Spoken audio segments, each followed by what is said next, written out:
নমস্কাৰ আজিৰ ভিডিঅ'ত থকা ইম্পৰ্টেণ্ট কুৱেশ্যনসমূহ হৈছে কুৱেশ্যন নম্বৰ 1 কোনে স্বত্ববিলোপ নীতি গ্ৰহণ কৰিছিল Lord Curzon Lord Mountbatten Lord Dalhousie ওপৰৰ এটাও নহয় কোনে স্বত্ববিলোপ নীতি গ্ৰহণ কৰিছিল ইয়াৰ ৰাইট আনসাৰ হৈছে অপচন সি লৰ্ড ডেলহাউসিয়ে স্বত্ববিলোপ নীতি গ্ৰহণ কৰিছিল কুৱেশ্যন নম্বৰ 2 কিমান চনত মুছলিম লীগ গঠন হৈছিল 1909 চনত 1906 চনত 1119 চনত 1921 চনত গতে কিমান চনত মুছলিম লীগ গঠন হৈছিল এৰ ৰাইট অপচন হৈছে অপচন বি 1906 চনত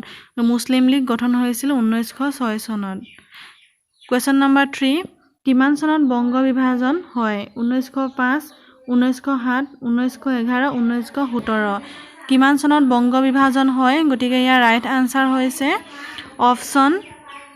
এ 1905 চনত কিমান চনত বংগ বিভাজন হয় 1905 চনত option A is right answer এবোৰ অতি ইম্পৰ্টেণ্ট কুৱেশ্যন তাৰ পিছত 4 নম্বৰ কুৱেশ্যন হৈছে হোম ৰুল লীগৰ এজন পৃষ্ঠপোষক হ'ল সুৰেন্দ্ৰনাথ বেনাৰ্জী এনি বেসান্ত গোপাল কৃষ্ণ গোখলে ওপৰৰ এটাও নহয় হোম ৰুল লীগৰ এজন পৃষ্ঠপোষক হ'ল Annie Besant right answer option B Annie Besant হ'ল হোম ৰুল লীগৰ এজন পৃষ্ঠপোষক কুৱেশ্যন নম্বৰ 5 ভাৰতীয় সংবিধানৰ কিমানতম সংশোধনৰ জৰিয়তে ইয়াত সমাজবাদী আৰু ধৰ্মনিৰপেক্ষ শব্দ দুটা সংযোগ কৰা হয় 42 43 72 এটাও নহয় ভাৰতীয় সংবিধানৰ কিমানতম সংশোধনৰ জৰিয়তে সমাজবাদী আৰু ধৰ্মনিৰপেক্ষ শব্দ দুটা সংযোগ কৰা হয় ইয়াৰ ৰাইট আনসাৰ হৈছে অপচন এ 42 সংশোধনৰ জৰিয়তে সমাজবাদী আৰু ধৰ্মনিৰপেক্ষ শব্দ দুটা সংযোগ কৰা হয় কুৱেশ্যন নম্বৰ 6 খচৰা সমিতিৰ অধ্যক্ষ কোন doctor B.Ed. Ambedkar Jawaharlal Nehru KM. Munshi এটাও নহয় খচৰা সমিতিৰ অধ্যক্ষ কোন ইয়াৰ ৰাইট আনসাৰ হৈছে অপচন এ ডক্টৰ বি.এড. আম্বেদকাৰ আপোনালোকে যদি মোৰ ভিডিঅ'টো চাই অলপ উপকৃত হৈছো বুলি ভাবে তেতিয়াহ'লে লাইক কৰিব কমেন্ট কৰিব আৰু শ্বেয়াৰ কৰিবলৈ নাপাহৰিব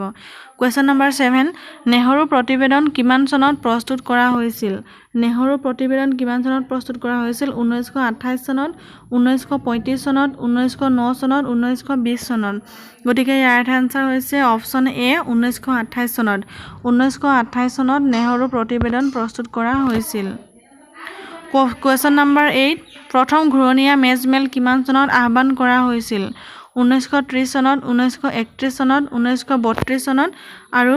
লাষ্ট অপচন আছে 1935 চনত প্ৰথম ঘূৰণীয়া মেজমেল কিমান চনত আহ্বান কৰা হয় ৰাইট আনসাৰ হৈছে অপচন এ 1930 চনত গতিকে 1930 চনত প্ৰথম ঘূৰণীয়া মেজমেল আহ্বান কৰা হয়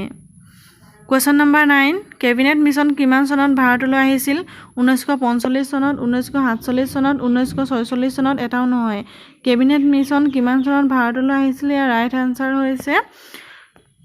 অপচন সি 1946 চনত কেবিনেট মিছন ভাৰতলৈ আহিছিল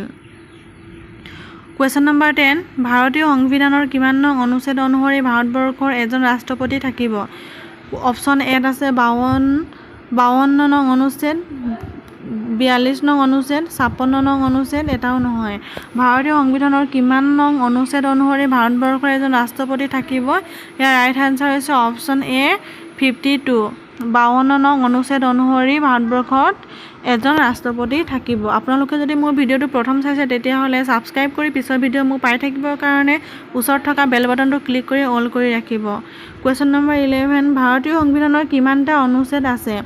242 395 295 এটাও নহয় গতিকে ৰাইট আনসাৰ কোনটো হ'ব আপোনালোকে মোক কমেন্ট বক্সত কমেন্ট কৰি জনাব